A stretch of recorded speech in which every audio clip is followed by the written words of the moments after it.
11 अगस्त 2025 में supreme court एक decision लिया है, एक राय दिया है कि दिल्ली एनसीआर रीजन में लगभग जितना जो स्ट्रे डॉग होता है, मतलब रास्तों में जो कुत्ता घूमता है, उस सबको इकट्ठा करके एक शेल्टर में रखना होगा। और ये इंश्योर करना पड़ेगा वो सब कुत्तों को आप फर्टिलाइजेशन के अगेंस्ट जो जो दवाई देना है, ये सब दे के उसको वहाँ पे ही शेल्टर देना पड़ेगा। मतलब सीसीटीवी फुटेज के अंदर, सीसीटीवी सर्विलेंस के अंदर ये इंश्योर करना पड़ेगा कि वो कुत्ता बाहर रास्ते में नहीं आ सके। क्योंकि हाल फिल में अगर देखा जाए कि दिल्ली एरिया में बहुत सारा स्ट्रे डॉग का बाइटिंग चांसेस में इतना जख्म, इतना इंसिडेंट हुआ है कि सुओ मोटो एक्शन लिया था सुप्रीम कोर्ट। मैं तो कहूँगा कि इसका पूरा का पूरा जिम्मेदार होगा दिल्ली का जो म्यूनसिपैलिटीज है, कॉरपोरेशन है।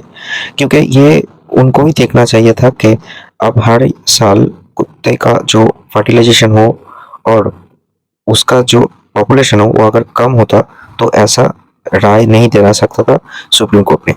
उसके बाद उसके अगेंस्ट में बहुत सारा एनिमल लवर डॉग एसोसिएशन ने प्रोटेस्ट करना शुरू कर दिया था इंडिया गेट के आसपास, मगर पुलिस ने उनको सबको वहां से हटा दिया। और पुलिस ने 12 तारीख से ही एक्शन करना शुरू कर दिया, क्योंकि पुलिस के पास 8 हफ्ता और दिल्ली कॉरपोरेशन के पास उतना ही टाइम है, उनके अंदर उनको एक रिपोर्ट पेश करना पड़ेगा सुप्रीम कोर्ट को। फिर कैसे प्रोग्रेस हो रहा है कि सब कुत्ते को एक जगह में इकट्ठा करके शेल्टर में सब खाना पीना और प्रॉपर हेल्थ का ट्रीटमेंट होना चाहिए। मगर मेनका गांधी ने कहा कि इसके लिए लगभग 40 करोड़ के आसपास लगेगा पूरा का पूरा शेल्टर बनाने के लिए, और हर दिन इतना खाना देना भी डिफिकल्ट होगा। मगर ये क्या हो रहा है कि पिछले साल लगभग 37 लाख डॉग बाइटिंग हुआ था, 54 मारे गए थे।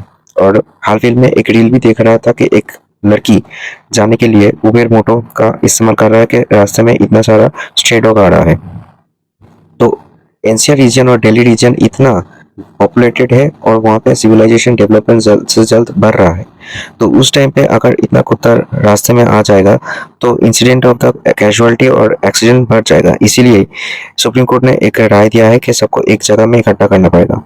कोई कोई कह रहा है कि देश में जो रेपिस्ट है या फिर दिल्ली में जो निर्भया हुआ या फिर ह्यूमन फैमिली या फिर फेमिनाइन में जो सिक्योरिटी देना चाहिए, फीमेल सिक्योरिटी, वो कम है। और वो सब छोड़ के ये सब कह रहा है कि कुत्ते को एक जगह में इकट्ठा करो और प्रॉपर शेल्टर दो। मगर मैं कहूँगा कि हाँ, ये अगर कॉर्पोरेशन पहले से ठीक ठाक तरीके से काम करता था कि सब कुत्ते को एक जगह में इकट्ठा करना, और या फिर स्टेरिलाइजेशन फर्टिलाइजेशन के अगेंस्ट में जो काम होता है वो अगर हर ईयर में होता था, तो स्ट्रे डॉग का जो पॉपुलेशन दिल्ली में बढ़ गया है वो कंट्रोल में रहता था। अगर जो जो एनिमल लवर है वो अगर शेल्टर बना के ये सब जगह को रास्ते से सब स्ट्रे डॉग को एक जगह में कर देगा, तो इससे और एक चांस बढ़ जाएगा कि रात में चोरी डकैती छिनताई ये बढ़ जाएगा। क्योंकि रास्ते का जो कुत्ता रहता है वो रात में बहुत अच्छा सा टाइट सिक्योरिटी देता है। इंसिडेंट होता है, कोई कोई काट देता है, कोई कोई बीमार हो जाता है, कोई मर भी जाता है। मगर पुलिस को छोड़ के रात में हर जगह में, लोकल एरिया में, हर मोहल्ले में ये सब कुत्ता ही एक सिक्योरिटी का बंदोबस्त करता है, खुद देता है। इससे क्या होता है कि लोकल एरिया का सिक्योरिटी चोरी चिंता कम होता। मगर सब कुत्ते को एक जगह में इकट्ठा करके शेल्टर में अगर भेजा जाएगा तो ये सब एरिया कैसे चलेगा वो फ्यूचर में पता चलेगा। देखते रहिए आर्ट टाउच सुमन।